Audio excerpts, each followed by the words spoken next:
No te quedes fuera. Conversaciones de educación, aprendizaje y tecnología. Cada lunes y miércoles a las 15 horas con Nicolás Soto en Tareas de Tecnología. Somos divoxradio.com.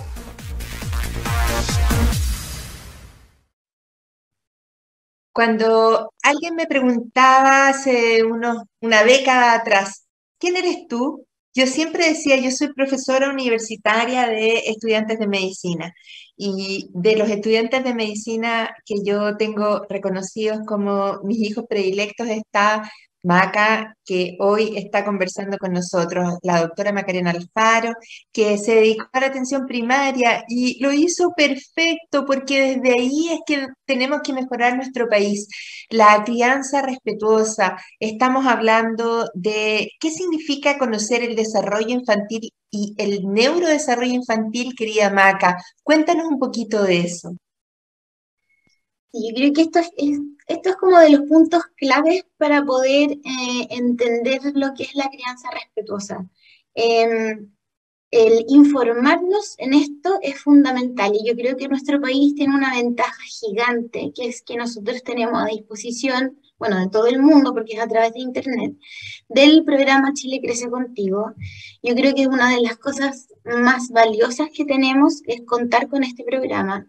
Cualquier ¿Por persona qué? puede, ¿Por qué? porque cualquier persona puede ingresar a crececontigo.cl y encontrarse con muchísima información, muy actualizada, muy amistosa, muy amigable a través de videos, plataformas de conversaciones como esta, que explican el concepto. Es un acompañamiento virtual a la crianza y cualquier persona puede acceder a esta página web y al material que tienen en las redes. Y acá es donde también explican muy bien lo que es el desarrollo infantil. Para esto, por ejemplo, a mí me gusta decirlo con ejemplos, que es lo que siempre hago en la consulta, que es, por ejemplo, a nosotros se nos ocurriría pedirle a un niño de 1 año pedirle que escriba su nombre. No, No, imposible. Ya, no. entonces, ahora viene la pregunta. ¿Y por qué entonces nosotros esperaríamos, por ejemplo, que un niño de 1 año y medio que no ha adquirido todavía el lenguaje de forma completa nos diga, por ejemplo, mamá, quiero hacer pipí, ¿me llevas al baño, por favor? Ya, entonces, pues la pregunta sería ahora, entonces, ¿por qué nosotros creemos que tenemos que hacer que cuando llega el verano, cuando un niño cumple, por ejemplo, justo un niño va a cumplir o una niña, 1 año y medio en el verano, entonces hay que sacarle los pañales? Ya, Ah, pero porque eso es algo social, la claro, comunidad le va contando a la gente su experiencia, pero no necesariamente esa experiencia es la que claro. coincide con la experiencia de ¿Cuántos, otros. cuántos niños han sido castigados por que se hacen pipí en la ropa y no avisaron? Y resulta ser que lo que explica el desarrollo es que nosotros poder entender el deseo de orinar es algo que se alcanza entre los 3 y 4 años, algunos antes, otros después. Pero entonces, ¿qué es lo que pasa? Que, por ejemplo, hoy día es ley que ningún jardín infantil puede prohibir el ingreso a una niña o un niño a su establecimiento educacional por no haber dejado los pañales. Y de verdad que impresiona. ¡Injusticia! Y todavía se escuchan casos que dicen, no, es que no me dejaron que entrara porque no le he sacado los pañales. Entonces, quise poner este ejemplo tan común porque acá está la clave, o sea, entender que, por ejemplo, el desarrollo infantil tiene etapas y conocer esas etapas nos permite no exigir cosas que no pueden dar. Nadie le va a pedir a una persona que tiene diversidad funcional y usa silla de ruedas que suba caminando una escala. Esto es lo mismo, ¿ya? Pero Y Maquita, aquí en Chile se espera que alguien de 17 años o de 18 años tenga claro qué es lo que va a hacer en su vida de la prueba de, ya no me acuerdo si se llama PTU, PSU o prueba de transición o la prueba de aptitud académica o lo que sea, y que sepa qué es lo que va a querer hacer en el resto de su vida. Entonces, todavía tenemos mucho que trabajar como sociedad en eso eso. se, y eso se llama la visión adultocéntrica, basada en el éxito y en los resultados. Entonces, esto es lo que tenemos que ir cambiando de a poco. Por ejemplo, es súper importante saber que el desarrollo emocional de los niños y la capacidad de entender y manejar mis propias emociones, por ejemplo, no se alcanza hasta los 6 años. O sea, que cuando nosotros estamos en el supermercado, y este ejemplo me voy a dar el gusto de decirlo, y vemos que hay un niño que se tiró al suelo, se enojó, está furioso, porque, por ejemplo, su mamá le dijo que no le va a comprar el chocolate o el juguete que está pidiendo, y tenemos un montón de caras mirando, haciendo sentir pésimo a ese adulto que está a cargo, haciendo como casi que mira lo que tienes ahí adelante, mínimo monstruito. Por favor, no lo hagamos, porque a esa edad la desregulación es parte del desarrollo para poder alcanzar en algún momento poder regular mis emociones de forma independiente. Pero hasta los 5 o 6 años necesitamos que nuestra figura de apego nos regule, ¿ya? O sea, yo necesito poder decir, estoy muy enojado, y que alguien se acerque y contenga esa emoción para que ese niño o esa niña se pueda regular. Esto no es autobiográfico, ¿no? No, un poco. Entonces, claro, yo estoy en pleno proceso de crianza de un niño de 3 años y la verdad es que es súper desafiante. No quiero decir como que uno lo haga perfecto, de hecho yo creo que uno se equivoca todo el tiempo, pero el saber esto permite no exigir cosas que no corresponden. De verdad, castigar a un niño, por ejemplo, porque se enojó y hizo una pataleta, es absolutamente absurdo porque no lo va a entender, porque se va a sentir más solo. Y acá es importante saber una cosa, los castigos son muy eficientes, ¿ya? Desde la visión adultocéntrica, cuando dicen, ay, pero si a ti siempre te pegaron y mira, no tienes ningún problema de adulto, eso es un gran error, porque efectivamente, cuando nosotros usamos la severidad para castigar, eso sí tiene resultados inmediatos. Un niño que siente miedo a las consecuencias de sus actos, lo más probable es que no lo vuelva a hacer. Pero eso no significa que lo estemos educando sanamente. Lo único que estamos logrando es mermar esa autoestima, dañar ese desarrollo y que el día de mañana, cuando sea una persona adulta, tenga miedo que cuando le toque un jefe que está ejerciendo abuso de poder, no va a ser capaz de decir lo que piensa y lo que siente, se va a deprimir, no sé cuántas cosas vamos a ver. O sea, hoy día estaban los gráficos que vemos que hemos tenido una tasa más alta de muerte en adolescentes por suicidio que por COVID, y estamos en plena pandemia. Entonces, ahí es donde tenemos que pensar que esto es determinante, o sea, realmente lo que nosotros construimos en los primeros años de vida de un ser humano determina su vida. Y eso no significa que no nos vayamos a equivocar, quiero insistir en eso, pero al menos estar informados nos va a permitir hacer el camino de la mejor manera posible. Y eso no significa que no vamos a poner límites, porque de hecho el poner límites de forma respetuosa es la clave de que una niña o un niño se sienta contenido.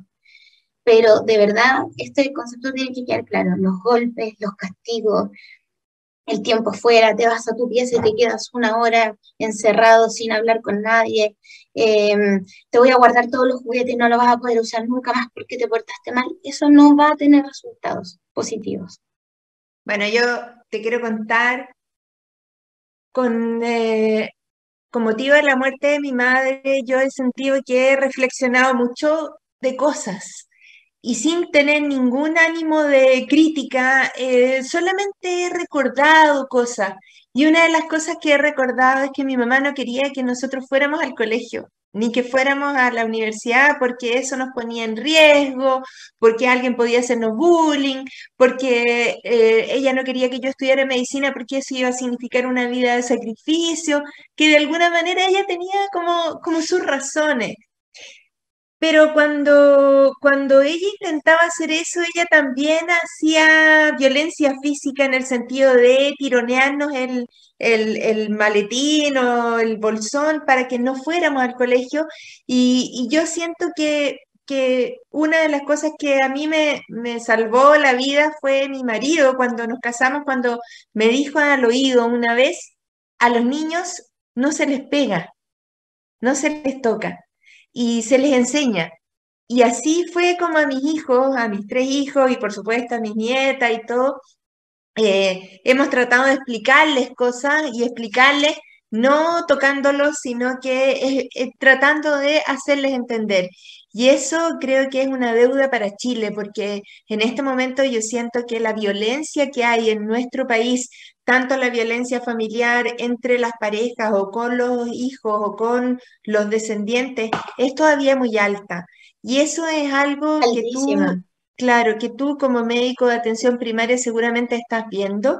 Y yo tuve la suerte de tener un punto de corte que fue mi esposo, que es el doctor Eugenio Lea, pero tal vez no todos tuvieron esa suerte. Entonces, por eso siento que tiene un valor esta conversación, porque si alguien tiene la sensación de que está siendo golpeado, abusado o emocionalmente como constreñido, sí, hay otras realidades en las que las personas son libres de ser las que son en forma absolutamente espontánea.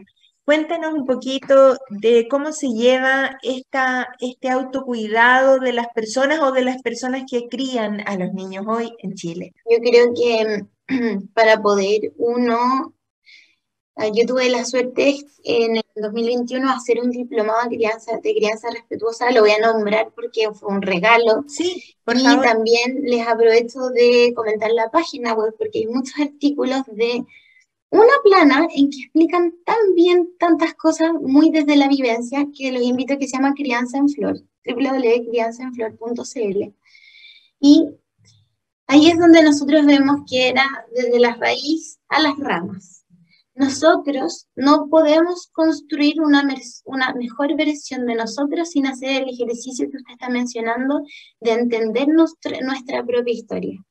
Con esto no significa que nosotros nos vamos a llevar encima la carga del cuestionamiento, es que si mi mamá hubiera hecho esto distinto, es que si mi papá me hubiera dado esto, es que si mi vida hubiera sido diferente, está bien, yo creo que es parte del proceso, sino que se trata de que a través de entender nuestra propia historia, es la única forma que podemos repararla para no repetirla.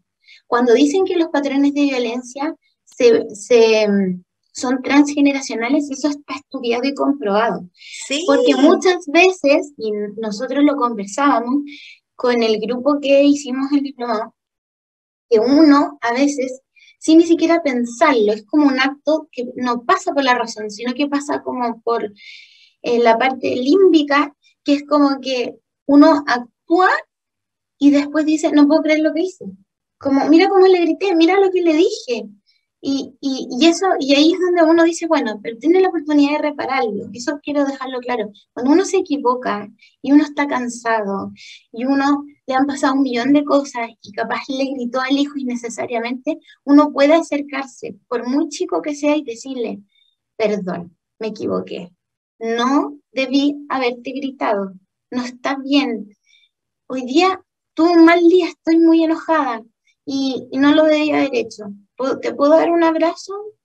Eso repara, ¿ya? No se trata, el concepto acá no es ser perfecto y nunca enojarse, nunca, no, pero tener claro que la violencia física es muy dañina, pero hay que tener muy presente que la violencia que siempre está presente en todos los escenarios, cuando hay violencia física o las otras violencias, es la psicológica, ¿ya?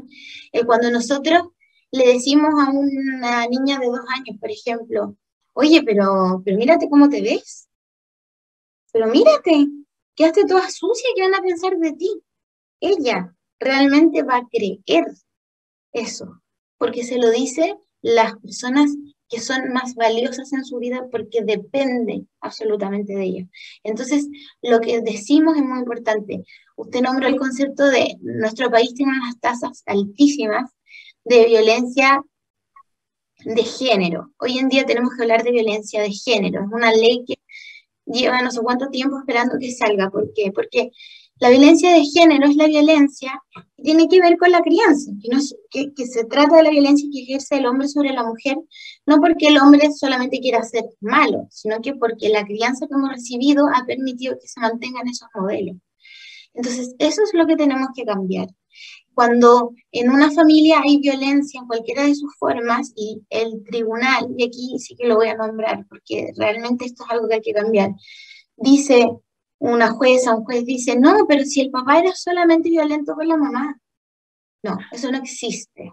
Eso no existe. ¿Ya? Yo les podría mostrar los dibujos que tengo de niños que he visto que, pero si el papá nunca le pegó a los hijos, no importa. ¿Ya? Pero veían violencia. La violencia es violencia y genera daño en cualquiera de sus formas. ¿Ya? ¿Por qué? Porque veamos esta imagen, o sea, si yo veo que mi papá, que es una de las personas que más quiero en la vida, le grita a mi mamá y le dice que es una inútil, no lo puedo entender. O sea, es la persona que yo más quiero maltratando a la otra persona que yo más quiero, que además me tienen que cuidar. Entonces, esas son las cosas, los cambios que tenemos que ir generando. O sea, la violencia no se puede justificar en ninguna de sus formas. Y para eso tenemos que cuidar a los que cuidan, y por eso lo que hablamos al principio de los determinantes sociales. Porque cuando vemos que los niños dicen, me gustaría que mi mamá me iba a trabajar a menos horas, y pudiera pasar más tiempo conmigo, tiene que ver con que al final nuestra vida está tan acelerada que tenemos poquito tiempo para el disfrutar, para el abrazarnos, para el descansar, para el salir un ratito al parque y mirar cómo se mueven las hojitas y disfrutar y no estar todo el rato pensando como lo que le pasa a la gran mayoría de las mamás, ¿cierto? Que es que esto es un concepto también importante a revisar que se llama sobrecarga mental, que es que aunque esté en mi tiempo de ocio, estoy pensando en que tengo que comprar la cartulina roja que me dieron. Tus obligaciones. Se me olvidó, y cómo lo voy a hacer, ya, y va a ser el único que no la va a llevar, y todo eso es responsabilidad de la mamá, y eso es lo que tenemos que ir cuidando y cambiando. Nos queda un minuto, querida Maquita, para que nos hable de esto de la ayuda de la tribu. Y creo que una de las cosas que podemos rescatar es que en esto no estamos solos, no estamos solas, y se puede pedir ayuda. Hay gente que se hace grupos, por ejemplo, otra vez ya, todavía no nos podemos juntar hoy en día muchas personas físicamente, pero podemos recurrir a los grupos de apoyo, por ejemplo, del Chile Crece Contigo. El Chile Crece Contigo y los centros de salud familiar realizan el taller que se llama Nadie es Perfecto, que es acompañamiento de la crianza, en Crianza en Flor, en la Red Chilena de Crianza Respetuosa. O sea, busquemos estos espacios, los podemos encontrar. No se necesita plata para estar en un grupo de estos, sino que podemos apoyarnos en un grupo, por ejemplo, de las apoderadas del colegio, los apoderados, en apoyarnos, oye, te faltó esto, yo te lo presto, sin juzgar, sin decir, oye, es que tu hijo es el problemático. Claro. Y decir, ¿no será que le pasa algo a ese niño? Algo le está pasando, porque la naturaleza humana no es violenta. Entonces eso tenemos que entenderlo, eso es algo que está viendo y está viviendo. Entonces yo creo que hay que ser más compasivos con los que cuidamos, con nosotros mismos. Y el último mensaje es que se ha visto que, aunque este mensaje lo voy a mandar de mamá a mamá, ¿ya? Como me nace, que se ha visto que aunque sean 30 minutos al día, tener el espacio para uno mismo. Yo sé que es difícil, pero sean 30 minutos. Leer un poquito un libro, ver un poquito una serie, hablar con alguien que no quiso hablar, no hacer nada y mirar por la ventana, lo que sea, pero darse al menos 30 minutos para una pausa mental. Es un consejo práctico, escuchar música, bailar, lo que sea. Linda, mi querida Macarena, yo de verdad estoy muy agradecida que la vida no me dio hijos médicos, pero me dio muchas hijas y muchos hijos que siguieron la carrera, que son realmente un orgullo para mí. Tú eres para mí un orgullo como persona, como profesional. Te quiero mandar un abrazo gigante, vamos que se puede, y que estoy muy agradecida de estos minutos que nos has dado, y por supuesto que estoy muy orgullosa de tu carrera y muy invitada a nuestros próximos programas. Un abrazo, Maquita, querida. Muchas gracias por la oportunidad. Gracias, un abrazo. Y a nuestros auditores, a la última pausa musical y terminamos el programa. No te quedes fuera. Conversaciones de minería y energía con Nancy Pérez y Pamela Chávez. Cada martes y viernes a las 15 horas. Recursos con perspectiva. Recursos con perspectiva. Somos divoxradio.com.